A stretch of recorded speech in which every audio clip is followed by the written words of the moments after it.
আপনি বেলালকে দিয়ে আজান দেওয়ান, আরশের মালিক আল্লাহ বেলালের আজান শুনবার জন্য অপেক্ষা করছে।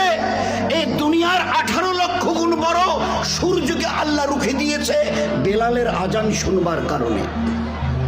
ভাবি ইজ্জত কাকে বলে? সূর্যকে রুখে দেওয়া হয়েছে কেন? আল্লাহ সূর্যকে আটকে দিয়েছে। বেলালের আজানের আওয়াজ এখনো আরশে পৌঁছায়নি। 3, মিরাজ থেকে আল্লাহ রাসূল সাল্লাল্লাহু আলাইহি সাল্লাম ফিরে এসে বলছে, এই বেলাল। লাব্বাইক ইয়া রাসূলুল্লাহ, আমি কাছে আছি, বলুন। এই বেলাল, তুমি কি আমাল করো আমাকে বলো না। আল্লাহ রাসূল, আমাকে লজ্জিত করবেন না, আমি কি আমাল করব? আপনি যা বলেন, আমি তো আপনার গোলামের গোলাম, আপনি যা বলেন তাই করি। না বেলাল, বলো না, বলো না।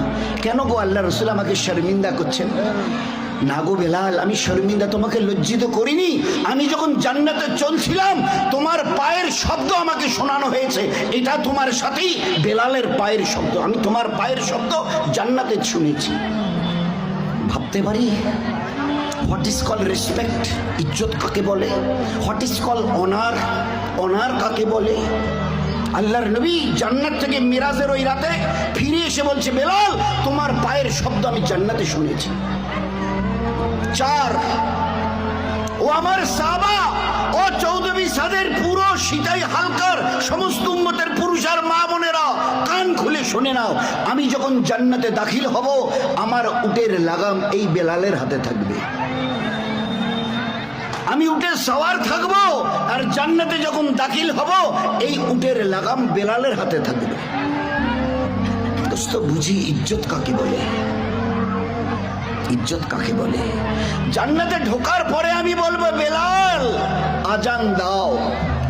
দ্বিতীয় কোনো ব্যক্তি হবে না জান্নাতে আজান দেবার জন্য এক্সেপ্ট হযরতে বেলাল রাদিয়াল্লাহু তাআলা আজান দেবেন।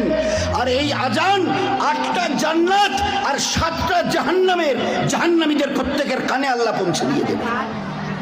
সমস্ত জাহান্নামের চৌধুরীরা, আবু জেহেল, উতবা, শোবা, এই আজানের বেলালের আওয়াজ শুনবে আর বলবে, সাদ্দাক্তা ইয়া বেলাল, সাদ্দাক্তা।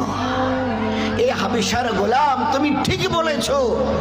আল্লাহর পেয়ারা দিন যাদের কাছে ছিল, আজ তারা হাসতে হাসতে জান্নাতের স্বর্ণ শিখরে ইজ্জতের।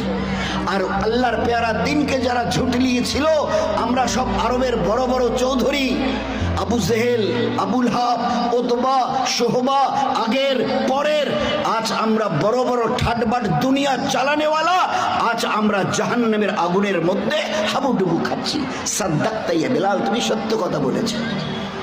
আল্লাহ হক, নবী হক, তার দিন হক, তার কিতাব হক, তার ফেরেশতারা হক, তুমি সত্য কথা বলেছো। This was the life of the Muslims.